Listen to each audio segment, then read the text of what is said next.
ne ku am des joueurs yi nga équipe bu toll nii ku ko xam ku am ay joueurs du Sénégal am vraiment waroo tiit ndaxte c'est des joueurs de qualité ay joueurs yoo xamante ne vraiment en termes de qualité amul lu ñuy envier benn équipe ci Afrique loolu nag li koy suuxat mooy fulla fayda ak jom bi nga xamante ne moom la ñuy xaar ci bopp sénégalais te tey jii gaynde yi fu nañ ko foofee ca Maroc moo waral tey jii ñu xeex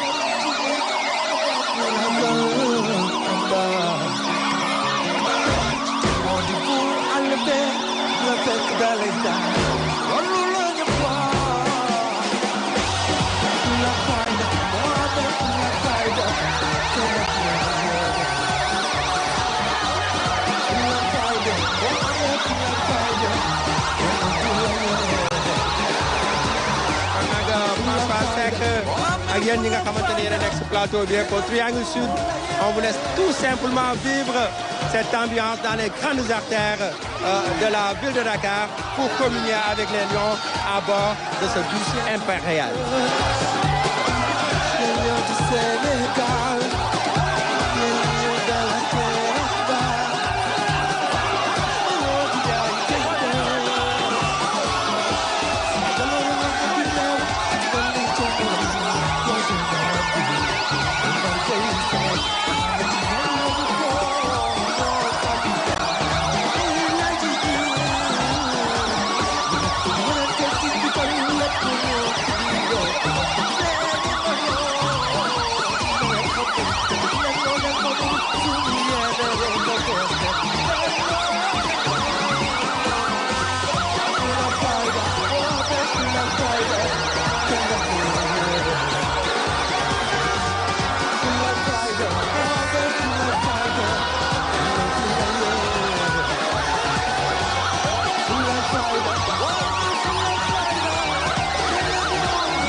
Voilà, donc des drapeaux, des drapelets, des bandeaux, des vuvuzela, des téléphones pour immortaliser toutes ces images, pour rendre hommage à nos valeureux lions. Alors, si le cortège roulait à 60 à l'heure au départ de l'hôtel, ils sont à 2 à l'heure, puisque cette marée humaine qui accompagne le bus, le cortège, en tout cas, empêche à ce cortège-là de rouler vite. Mais c'est une communion avec le peuple sénégalais. C'est une présentation du deuxième trophée par les Lions qui ne cessent de brandir ce trophée.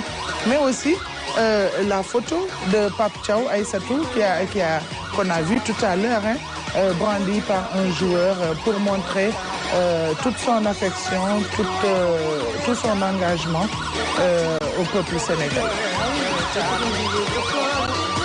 Je crois qu'il a été vraiment l'élément clé de ce trophée-là. Et on espère vraiment qu'avec tout ce qui a pu se passer, la CAF sera clément par rapport à lui, parce que nous, les Sénégalais, on a besoin de cet homme pour vraiment propulser cette équipe encore beaucoup plus loin. Et moi, je vais surtout saluer aussi la fédération, notamment l'ancien président Augustin Senghor, qui a réussi cette transition d'aller chercher Pape Thiaw. Ça n'a pas été quelque chose de facile, parce qu'on l'a dit tout à l'heure sur le plateau, il y a eu beaucoup de spéculations, mais bon, l'avenir lui a donné raison. Après, Pape, vraiment, c'est quelqu'un qui doit être très, très, très heureux aujourd'hui. Et c'est tout le mal qu'on lui souhaite. Ouais. Alors, Ndofène, on revient sur ces belles images qu'on aimerait voir tous les 2 ans. Mais malheureusement, ça va être 4 ans. Mais on aimerait voir quand même ces images-là. Une parfaite symbiose, un peuple qui a oublié tout. Seul le football peut nous amener à cette joie immense. Je souhaite que le départ de Motsepe d'ici encore 4 ans, parce que vraiment empêcher les Africains de vivre ce genre d'événement, parce que vous savez, au Sénégal, les gens sont partagés. Quand le Real et le Barça jouent, en général, il y a une partie avec le Real, une autre partie avec le Barça.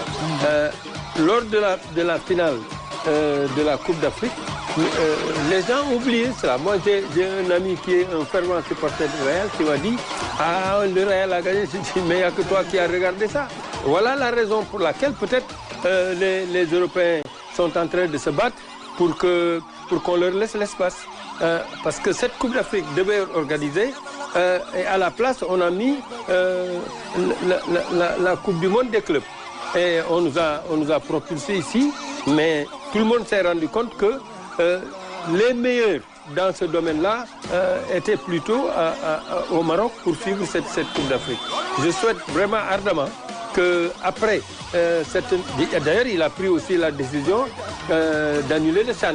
Il dit que le CHAN nous fait perdre de l'argent, donc il faut l'annuler. Comme si simplement tout ce qui est fait depuis quelque temps, c'est pour aller chercher de l'argent. Alors que le CHAN était aussi une vitrine pour les joueurs locaux. Ça permettait effectivement aux uns et aux autres de se rencontrer, qu'il y ait une autre rencontre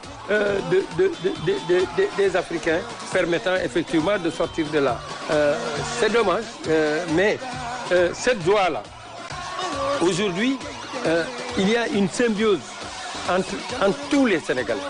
Il n'y a pas un seul Sénégalais qui n'a pas souhaité effectivement que l'on vive ces moments forts. Tous ces garçons, je suis persuadé qu'il y a des garçons qui n'ont pas dormi depuis hier et qui aujourd'hui ont l'enthousiasme, le courage et la volonté de dire moi aussi j'y étais.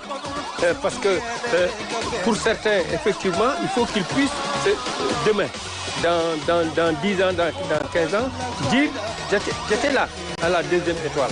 Et c'est la raison de ce déferlement de jeunes Sénégalais. Le bus ne peut même plus avancer. Et plus nous nous approcherons de la ville, c'est-à-dire du bouquet final à la présidence de la République, plus ce sera difficile pour eux, effectivement, de se frayer un chemin pour arriver à la présidence. Bravo le Sénégal, c'est un pays magnifique. Le bus des Lions, on va retrouver Ibrahim Ndong. François Seck, merci. Merci. En tout cas, j'espère que les images en disent long sur l'ambiance qui règne actuellement au niveau de l'autoroute Seydina Limamou Laye. Comme vous pouvez le voir, les populations sont nombreuses, en tout cas sur les grandes artères de Dakar, pour venir communier avec les Lions. Et cela montre tout simplement la satisfaction, la grande joie qui habite ces supporters, ce 12e Gaïndé qui a été au début et à la fin en tout cas de ce sac. Et aujourd'hui, il est heureux de constater que le 12e Gaïndé est toujours là pour accompagner les Lions dans cette parade pendant toute la journée. Kon nak mbokk yi ni ngeen ko gisee nii la amee jamono ji may àddu ngeen di teewlu ñu ngi fii ci autoroute Seydina Limamou Laye ñaari voies yëpp nag dañ ko daal di occupé ñaari voies yëpp comme ni ngeen koy gisee ci image yi lii nag day firndeel rek mbégte bi nga xamante ne moom la askanu Sénégal di dund jamono ji nga xamante ne ñu ngi def parade bi di firndeel deuxième sacre bi nga xamante ne Sénégal jël na ko foofee ca Maroc te ñu koy présenté au peuple. kon nag muy lu am solo muy bés boo xamante ne taarix dina ko bind ndaxte suñu dal benn compétition bi ba léegi ki nga xamante ne moo di seen coach Pape Thiaw dafa ne dañuy def match par match kon